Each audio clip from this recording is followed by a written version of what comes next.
The Hate Crime Initiative is an initiative that's been long running within the County Council for quite a few years. Its main focus has been previously into racial crime and other kinds of discriminatory crime. There has been a realisation that there's a lot of hate crime directed at people with disabilities or learning disabilities, and that they need to focus very much on addressing how people with learning disabilities recognise that they're being abused and that they can do something about it.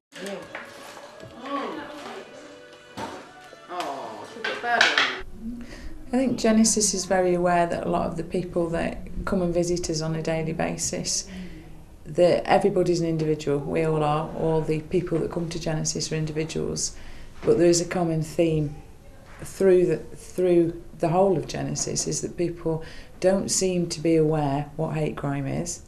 They don't seem to, when it impacts on them, they don't seem to know who to go to, what to do, and are often even reticent to talk about it. Just on my watch, the boys, they call me names. Papaki. Let's stick fingers up at me. The people that used to say that I made silly comments when I talked to him, when he wouldn't let me join in with the conversation. And the more we talk to people here, the more we realise that things are happening to them in public, and they realise that what's happening to them isn't acceptable and they can do something about it. But I think a lot of the general public, and especially young people, are actually quite frightened of some people with learning disability and can react to it quite aggressively. Here I've watched clients not being able to cope mentally with what's going on with them. I've watched people stop to talk, stop putting opinions forward, just clam up completely. Or stop going on the bus. Now I get on the way to buses now, it's just walk. It's hard to get, as I think you go home and I don't like it. They boss me about. Shouldn't be here. And that's what they said to me, well, you stupid, you shouldn't be here then, go somewhere. Don't want to go there more. I don't want to go there. That's so what I say. That's like that, bang my ear. And I don't like talk to them because they might say me something back.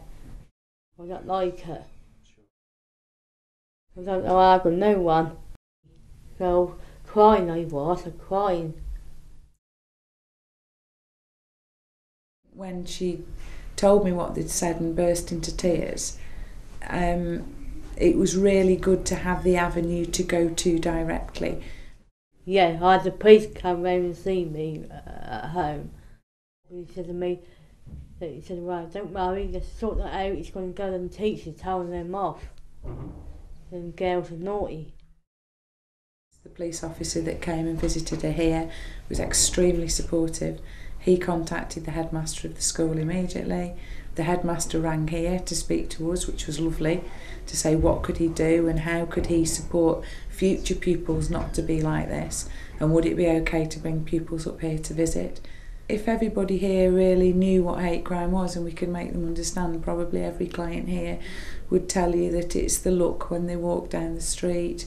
We had a particular incident the other week with a new member of staff on his first taster day, walked down the street with one of our clients and came back absolutely horrified and said, but everybody stares at him, everybody gets out of his way. He said it must be absolutely horrendous to every time you go out, that's what you face. And I think perhaps with our clients it happens to them so much they don't draw specific incidents out of it, they just, it's the way life is. Okay. Sometimes they keep staring at me. Well, I don't like that. You got glasses, it's stupid, you got glasses on, I can't see nothing. That's not up with me. It was called all nasty names. Stinky Pratt or something like that. This boy called me a hom. Yeah, he called me my name and I don't like it. And then they get bullied. Some children went and called her names and that as well.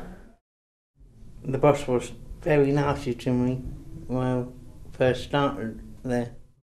She swear at me and that. effing word. I was playing football and these people just started laughing at me and calling me names and sort of hitting me and stuff. I think people probably carry out hate crime for a wide variety of reasons. Ignorance, their own feelings of inadequacy, their life experience, their lack of knowledge. We'll never be sure, but I have known people that have tolerated it and put up with it to the point where they're suicidal because they don't know where to go or what to do from that point or how to tell anybody about what's happening to them. And then I have watched other clients tell me the most horrendous things that have happened to them and not seem to show any reaction whatsoever and seem shocked that I should think it's inappropriate. But then how has that affected all of that person's life by accepting that level?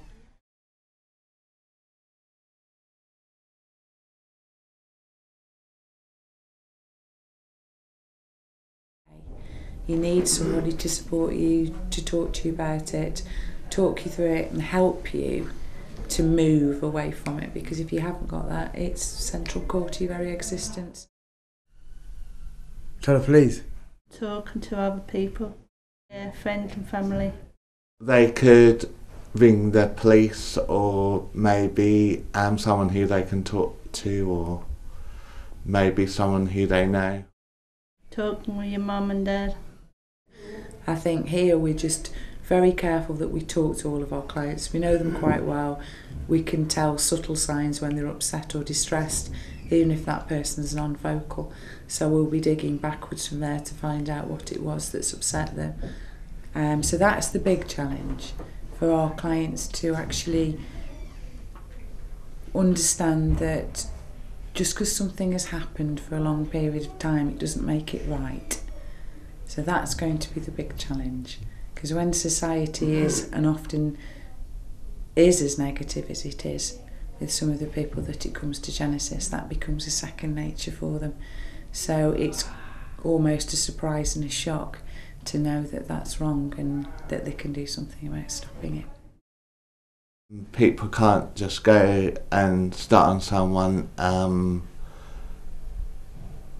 sort of for no reason. They can't really, like if someone's walking, they can't just go up to them and start on them because they haven't done anything. It's them who's doing that.